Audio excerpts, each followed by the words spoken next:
नमस्कार, आप देख रहे हैं अपूर्ण उत्तराखंड और मैं हूं आपके साथ मनीषा पाटीदार। बुलेटिन की शुरुआत करेंगे। उत्तराखंड के मुख्यमंत्री पुष्कर सिंह धामी ने रुड़की के नेहरू स्टेडियम में बीजेपी कार्यकर्ताओं द्वारा आयोजित सम्मान समारोह में हिस्सा लिया। इस दौरान उन्होंने कहा कि कुछ पार्टियां सिर्फ इसके लिए विरोध कर रही है कि उन्हें विरोध दर्ज कराने के लिए विरोध करना है। उपस्थित पत्रकार मित्रों और छायाकार बंधुओं, आप सब लोगों ने यहाँ पर आकर इतनी चिलचिलाती धूप में, इस तपती गर्मी में आप लोग इतनी बड़ी संख्या में आए। आप सब लोगों ने यहाँ पर मुझे, डॉक्टर कल्पना सैनी जी को और हमारे सभी वरिष्ठ नेताओं को जो आपने आशीर्वाद प्रदान किया है, जो आपने अपना ये यहाँ पर आके हमारा उत्साहवर्धन किया है, आप सबका मैं दोनों हाथ जोड़कर, सर झुकाकर मैं अभिनंदन करना चाहता हूं। आज हम सब इस कार्यक्रम में उपस्थित हमारे पार्टी के एक एक कर्मठ एवं ऊर्जावान सभी कार्यकर्ताओं को मेरा सादर नमन।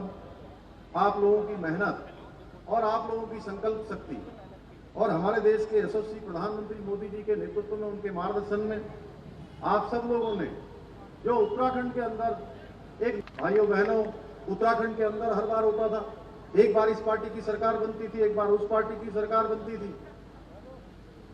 4 आम चुनाव में ये क्रम लगातार दोहराएगा। इस बार आप सब लोगों ने इस इतिहास को बदल दिया और पिछली बार की भाजपा की सरकार इस बार फिर से 47 सीटें देकर प्रचंड बहुमत की सरकार बनाने का काम किया, एक इतिहास बनाने का काम उत्तराखंड के अंदर किया। भाइयों बहनों, कल्पना सैनी जी को राज्यसभा हेतु निर्विरोध चुने जाने पर आप सब लोग उनके स्वागत के लिए यहाँ पर एकत्र हुए हैं। बहन कल्पना सैनी जी को इस नई भूमिका के लिए मैं अपनी तरफ से बहुत शुभकामनाएं देता हूँ कि वो उत्तराखंड राज्य से जुड़े हुए जितने मुद्दे हैं, उन सभी मुद्दों को केंद्र के साथ मिलकर, अभी तक राज्यसभा के सांसद के नाते आदरणीय नरेश बंसल जी लगातार, और जो सर्वश्रेष्ठ उत्तराखंड का हमारा संकल्प है कि 2025 तक हम उत्तराखंड को हिंदुस्तान के श्रेष्ठ राज्यों में से एक राज्य बनाना चाहते हैं, एक आदर्श राज्य बनाना चाहते हैं, उसको अपेक्षित बल मिलेगा। साथियों, हमारे शास्त्रों में कहा गया है, स्वदेशो भुवनम त्रयम, अर्थात अपना देश ही हमारे लिए सब कुछ है। ये तीनों लोगों के बराबर है। अपने देश, अपनी मातृभूमि की सेवा करके हम पंडित दीनदयाल उपाध्याय जी का एकात्म मानववाद के दर्शन को सार्थक कर पाएंगे। मुझे गर्व है कि मैं और आप एक ऐसे दल और ऐसी विचारधारा से जुड़े हैं जिसका हमेशा से मंत्र रहा है, व्यक्ति से बड़ा दल और दल से बड़ा देश। जहां कहते हैं कि सबसे पहले राष्ट्र, राष्ट्र के बाद दूसरे नंबर पर संगठन, पार्टी और तीसरे नंबर। मुख्यमंत्री पुष्कर सिंह धामी ने रविवार को मुख्यमंत्री कैंप कार्यालय में प्रधानमंत्री नरेंद्र मोदी के मन की बात कार्यक्रम को सुना। उसके बाद मुख्यमंत्री ने कहा कि प्रधानमंत्री नरेंद्र मोदी के मन की बात कार्यक्रम हम सभी को आगे बढ़ाने के लिए प्रेरित करती है। आज के कार्यक्रम में प्रधानमंत्री ने आपातकाल के बारे में बताया कि किस तरह से देश की महान जनता को लोकतांत्रिक तरीके से आपातकाल को हटाकर फिर से लोकतंत्र स्थापित किया गया।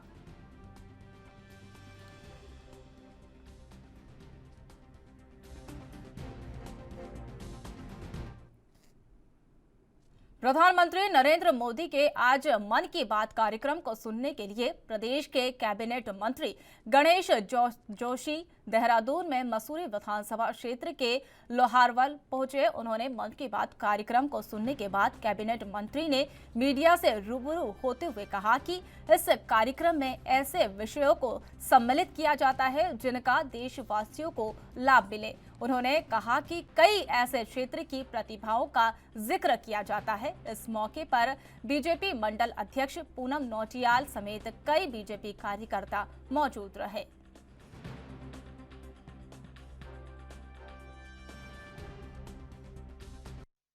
देखिए, मैंने कहा कि प्रधानमंत्री जी की अगर आपने देखे,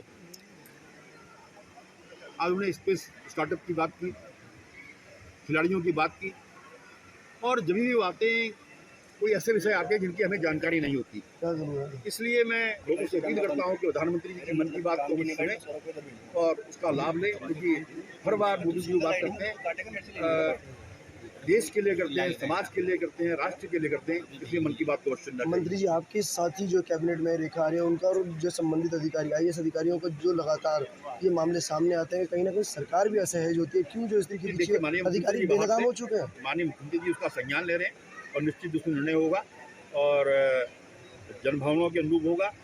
और उत्तराखंड में भारतीय जनता पार्टी के मंडल कार्य समिति की बैठक का आयोजन किया जा रहा है। हरिद्वार में भी एक निजी बैंकेट हॉल में मध्य हरिद्वार की मंडल कार्य समिति की बैठक बुलाई गई, जिसमें उत्तराखंड बीजेपी के प्रदेश अध्यक्ष मदन कौशिक ने मुख्य अतिथि के रूप में शिरकत की। इस दौरान मदन कौशिक ने सभी मंडल अध्यक्षों की केंद्र और राज्य सरकारों की नीतियों को जन जन तक पहुंचाने का आह्वान किया। मदन कौशिक ने कहा कि पूरे प्रदेश में बीजेपी की मंडल कार्य समिति की बैठक का आयोजन होना दर्शाता है कि बीजेपी एक मजबूत दल, राजनीतिक दल है। कार्य समिति की बैठक का आयोजन करने का उद्देश्य है कि केंद्र और राज्य सरकार की योजनाओं का अंतिम छोर के व्यक्ति तक लाभ पहुंचाना है।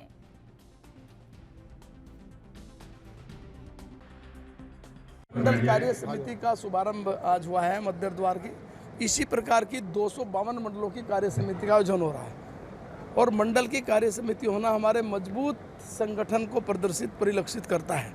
आज हम प्रदेश कार्य समिति, 14 जिला कार्य समिति, 252 मंडल कार्य समिति, ये हमारे मजबूत संगठन का आधार है।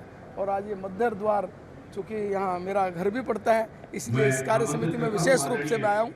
आज मोदी जी के मन की बात में यहाँ सुनने का अवसर दिया। कार्य समिति के बाद हम लोग जो हमारे सभी कार्यकर्ताओं को हमने कहा है कि आप जो प्रदेश के कार्यक्रम है, यानी नरेंद्र मोदी की उपलब्धि, राज्य सरकार की उपलब्धियों को आम जनता तक, अंतिम छोर पर बैठे हुए व्यक्ति तक पहुंचाना, ये कार्यकर्ता का दायित्व है और इसमें ताकत के साथ लगकर लोगों को उन योजनाओं से जोड़ना, उनका लाभ दिलाना, यही कार्य। अब प्रदेशवासी प्लास्टिक का मोह छोड़ने के लिए तैयार कर लीजिए। वहीं उन्होंने 30 जून के बाद प्रदेश में 45 माइक्रोन तक की प्लास्टिक प्रतिबंधित कर दिया गया है। आपको बता दें, शहर विकास निदेशालय ने इस संबंध में निर्देश जारी किए हैं। निर्देशों के तहत 13 निकायों ने प्रतिबंध से संबंधित नोटिफिकेशन भी जारी कर दी है। वहीं वन और पर्यावरण मंत्रालय की ओर से शहरी विकास निदेशालय को एक पत्र भेजा गया। वहीं देहरादून नगर पालिका के मेयर सुनील उनियाल ने कहा कि प्लास्टिक पर लगे प्रतिबंध बिल्कुल सही है, इससे नगर की स्वच्छता पर काफी प्रभाव पड़ेगा।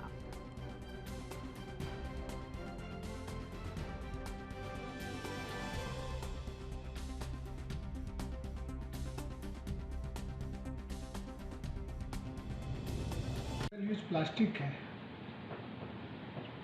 वो जो है बंद होनी चाहिए। और पहले भी नगर निगम ने लगातार अभियान चलाकर उसको लोगों को जागरूक करके कपड़े के थैले बंटवाकर हमने प्रयास किया है कि सबकी सहभागिता से जो है देहरादून से प्लास्टिक मुक्त हो। इसके लिए लगातार हम अभियान चलाते रहते हैं। 1 जुलाई से फिर जो है हम सख्ती के साथ इस अभियान को चलाकर और प्लास्टिक को देहरादून से जो है बंद करेंगे, क्योंकि पूरे देश भर में जो है ये अभियान चल रहा है। 1 तारीख से पूरे उत्तराखंड में ये भी चलेगा।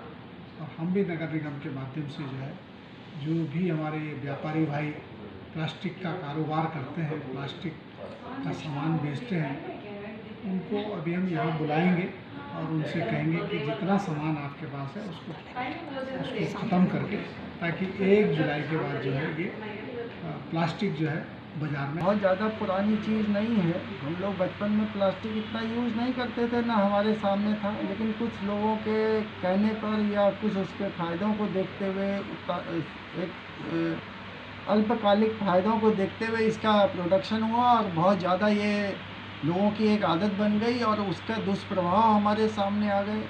और उन दुष्प्रभावों का कोरिलेशन जो हमारे रिसर्च वर्कर्स ने, साइंटिस्ट ने किया, तो ये पाया कि it is very toxic, carcinogenic, यानी वो जो कैंसर को प्रमोट करते हैं और कई ऐसे जो जानवर हैं जिनको जो रोड साइड घूमते हैं खाने की तलाश में, जब लोग ये प्लास्टिक फेंकते हैं उसमें अपने घरेलू सामान जो बचा कुचा खाना है वो सड़क पर फेंक देते हैं, तो वो जो जानवर उसके खाते हैं उनकी आंतों में ये पाया गया कि बीमार हो गए। उन्होंने देखा कि टनों जो है उनके अंदर जो है ये सामान जो पाया गया और उनकी आंतों को ख़राब कर गया, उनके लीवर को ख़राब कर गया, उनकी किडनी को ख़राब कर गया। तो ये एक तो ये साइड इफ़ेक्ट जो रोड साइड जो लोग पॉल्यूशन के रूप में इसको यूज़ करके थ्रो करने लगे, तो ये इसका टॉक्सिक इफ़ेक्ट हुआ। दूसरा ये कि जो प्लास्टिक है वो बायोडिग्रेडेबल नहीं है, वो उसकी लाइफ बहुत ज़्यादा है और टॉक्सिसिटी उसकी लाइफ कई सालों तक बनी रहती है, चाहे वो पानी में पड़ा हो, रोड साइड पड़ा हो, ज़मीन के अंदर गड़ा हो, वो ख़त्म नहीं होता। और जब वो ख़त्म नहीं होता तो कई लोगों के नुकसानदायक। सरकार का जो फैसला है प्लास्टिक बैन का, ये पूर्णतः सही है। प्लास्टिक पूर्णतः बंद हो जाना चाहिए और प्लास्टिक से बहुत सारा परेशानियाँ होती है। खान पान में सामान जो ले जाते हैं वो प्लास्टिक में एकदम बिल्कुल प्रयोग नहीं करना चाहिए। वही प्लास्टिक नदी में जाती है, जानवर खा लेते हैं, जानवर मर जाते हैं और वही प्लास्टिक नदी को भी प्रदूषित करते हैं और वो पानी फिर पीते, फिर बड़ा बीमारी जैसे कैंसर का शिकार होते हैं। ये सब मतलब प्लास्टिक पूर्णतः बंद हो जाना चाहिए। क्या आपको लग रहा है कि देहरादून शहर प्लास्टिक बैन होने से और सुंदर हो जाएगा? प्लास्टिक बैन होने से हमारा देहरादून शहर पूर्णतः स्वच्छ हो रही है। प्लास्टिक बैन होना चाहिए सर। जिस हिसाब से देखा जाता है कि प्लास्टिक ना तो जलता है, जलने के बाद भी इसका पोल्यूशन रहता है और क्या कहते हैं अगर मिट्टी के नीचे भी वो गलता नहीं है, तो फिर हम तो ये यूज़ करते हैं। ये प्लास्टिक की जगह पॉली बैग की जगह हम ये यूज़ करते हैं, जो कस्टमर को हम ये देते हैं, इसमें दवाइयाँ या कुछ भी इसमें देते हैं। और बाकी जब हम मार्केट में जाते हैं तो अपना बैग लेके चलते हैं साथ में, हम उसी में ही अपना सामान। उत्तराखंड कांग्रेस के प्रदेश कार्यालय में कांग्रेस के पूर्व सांसद मानवेंद्र सिंह ने प्रेस वार्ता का आयोजन किया। प्रेस वार्ता में मानवेंद्र सिंह ने बीजेपी सरकार को घेरते हुए कहा कि भारत में सभी सरकारी संस्थाओं में 62 लाख रिक्त पद है और 3 सेनाओं में 1.5 लाख रिक्त पद है, उन्हें क्यों नहीं भरे गए हैं। साथ ही उन्होंने कहा कि अग्निपथ योजना में के साथ राजनीति की जा रही है और ये राष्ट्र सुरक्षा के साथ खिलवाड़ हो रहा है।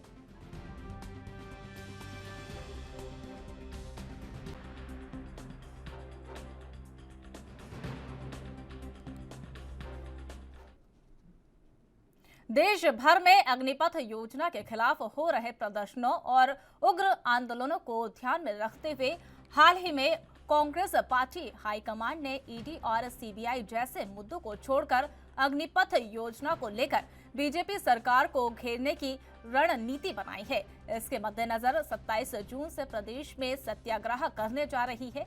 कांग्रेस पार्टी के प्रदेश अध्यक्ष करण माहरा ने मीडिया से बातचीत में कहा कि सत्याग्रह को लेकर कार्यकर्ताओं को दिशा निर्देश भी दिए जा रहे हैं और संगठित तरीके से सत्याग्रह का आंदोलन किया जाएगा।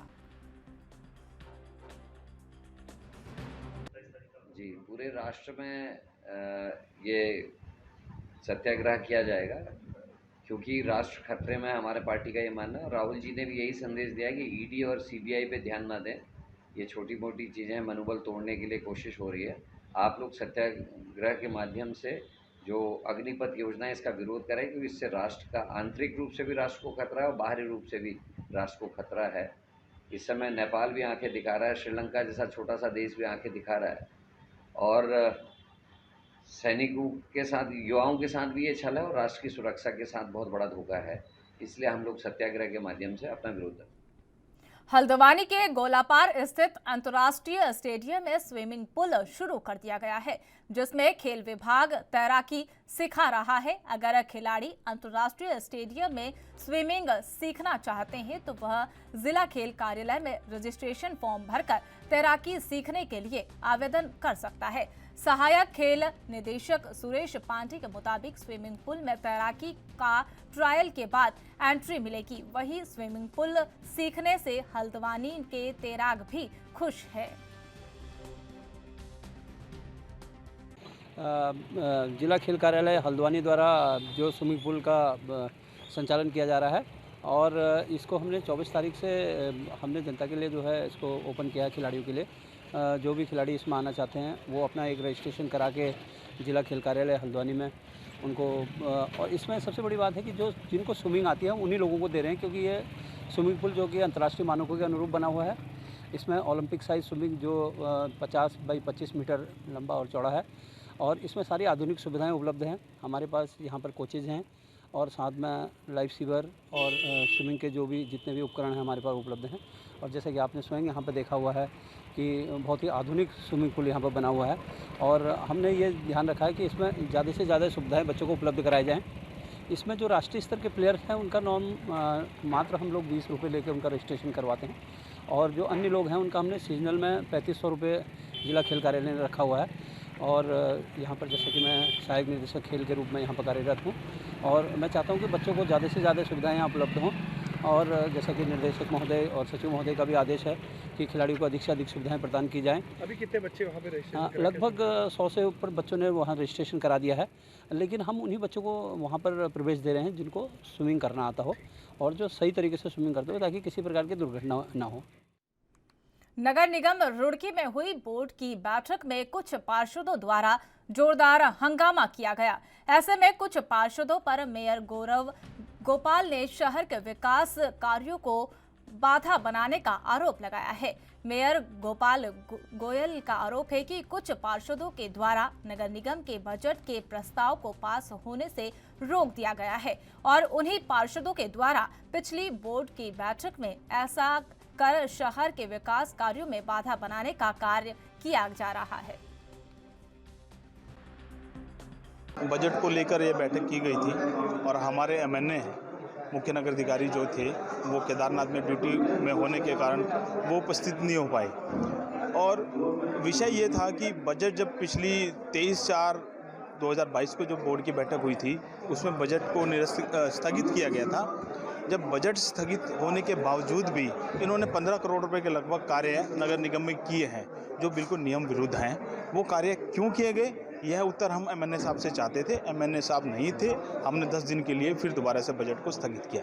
आज 4-5 प्रस्ताव पास हुए, 2-3 प्रस्ताव, ज़्यादा प्रस्ताव आज नहीं थे। बजट के लिए विशेष बैठक थी और प्रस्ताव लगभग 6 प्रस्ताव थे, 6-7 प्रस्ताव थे और उसी में से 2-3 प्रस्ताव निरस्त हुए। अंदर कुछ पार्षदों द्वारा पूर्व में जो नगर निगम का बजट था उसको रोकने का काम किया गया था। आज पुनः हमने बजट बैठक रखी थी, बजट को हम लेकर के आए थे और बजट बैठक के अंदर हमने बजट रखा और फिर दोबारा उन पार्षदों द्वारा शहर का बजट रोक लिया गया है। निर्माण कार्य वास्तव में प्रभावित होंगे और नगर निगम संबंधित आम जनता की सुविधा के जितने कार्य हैं वो सब बाधित होंगे।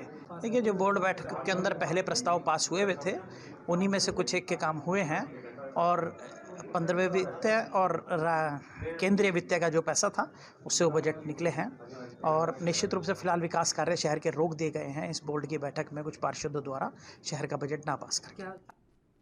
कालाडूंगी क्षेत्र में दिल दहला देने वाली घटना सामने आई है, जहां एक बाप ने अपने ही बेटे पर कुल्हाड़ी से प्रहार कर दिया, जिसके बाद आनन फानन में परिजनों द्वारा लड़की को सामुदायिक स्वास्थ्य केंद्र में लाया गया, जिसका हालत गंभीर बताते हुए डॉक्टरों ने उसे higher centre Sushila Tiwari Haldwani refer कर दिया, जहां बेटे की हालत गंभीर बनी हुई है। वही जानकारी के अनुसार पिता ने घर में सो रहे अपने पुत्र अनिल प्रसाद पर कुल्हाड़ी से प्रहार कर दिया। घटना के बाद थाना अध्यक्ष राजवीर सिंह नेगी के निर्देशन में उप निरीक्षक कमित जोशी ने पुलिस बल के साथ त्वरित कार्रवाई कर अभियुक्त नरेंद्र प्रसाद को गिरफ्तार कर लिया है।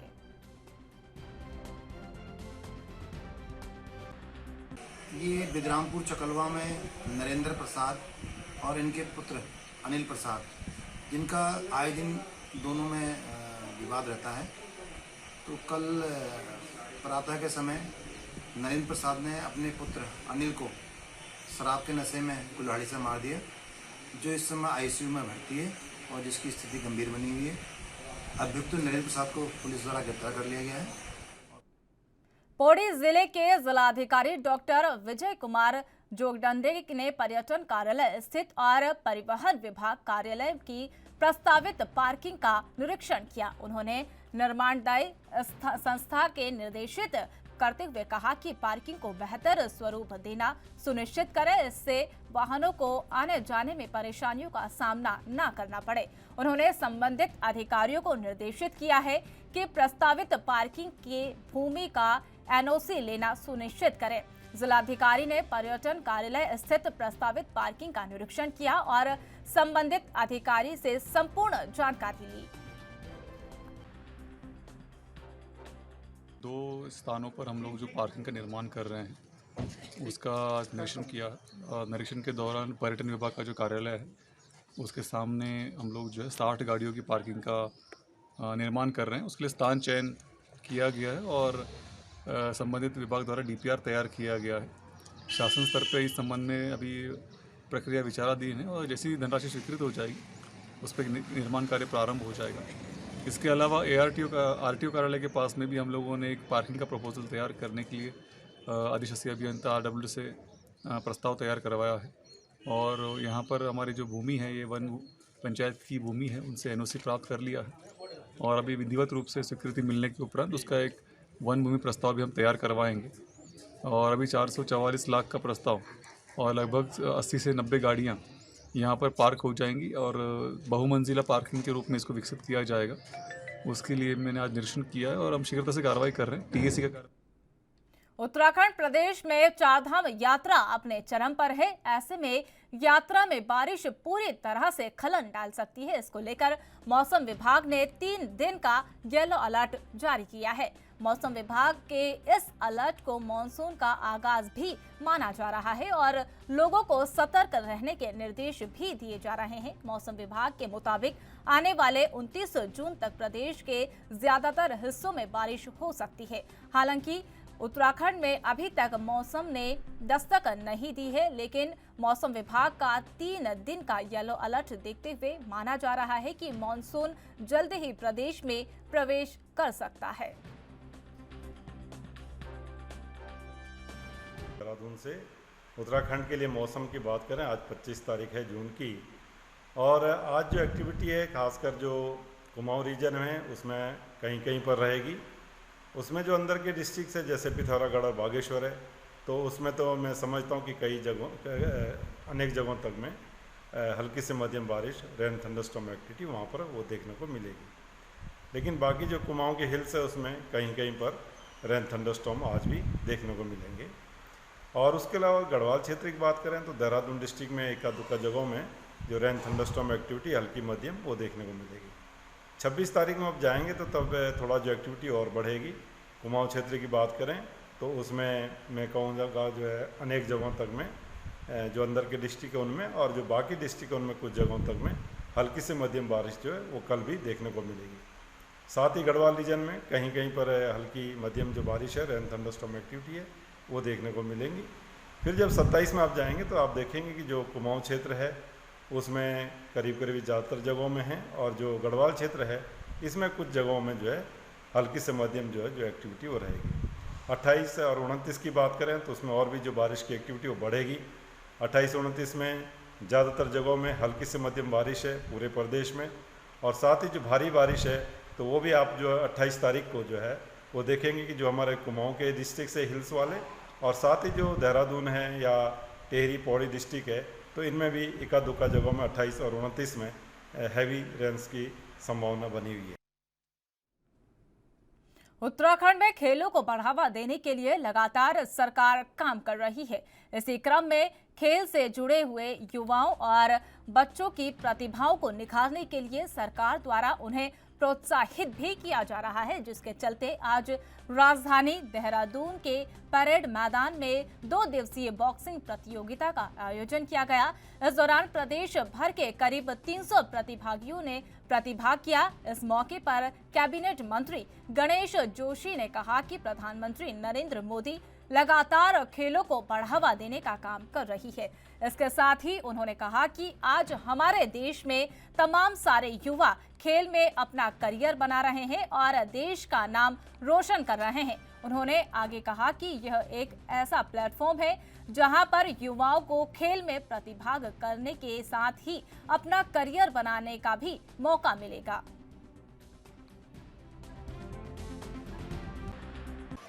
अगर आपने आज की मन की बात देखी होगी, उसमें भी उन्हें सभी खिलाड़ियों के उल्लेख उसमें किया और उससे खिलाड़ी जो है प्रोत्साहित होते हैं। अगर आप रिकॉर्ड होकर देखें, 8 साल के अंदर अंतर्राष्ट्रीय स्तर पर खिलाड़ियों का मनोबल बढ़ा है, उन्होंने कई खिताब जीते हैं। उसके पीछे मोदी जी की प्रेरणा है, वो लोगों को प्रेरित करते हैं और लोगों को जरूर खेलना, कोई न कोई खेल जो है जरूर खेलना चाहिए। खेल से जहाँ आदमी का शरीर स्वस्थ होता है, आदमी को मन भी स्वस्थ होता है, खिलाड़ी के अंदर एक टीम भावना होती है, टीम के साथ लेकर चलता है। और आप देखा हो कि खेलों के माध्यम से जो लोग राजनीति भी आए हैं, उन्होंने अलग से एक अपना स्थान बनाया है। इसलिए इस अवसर पर मैं आयोजकों को अपनी ओर से शुभकामनाएं देता हूँ, बधाई देता हूँ। वुशु जो है आत्मरक्षा के लिए एक बहुत अच्छा खेल है और इसको जो है बढ़ावा देने की, प्रोत्साहित करने के लिए मैं यहाँ पर आया हूँ और निश्चित ही इसका लाभ हमारे प्रदेश और अपनों उत्तराखंड में फिलहाल इतना ही। देश और दुनिया की तमाम अपडेट्स के लिए बने रहे हमारे साथ। नमस्कार।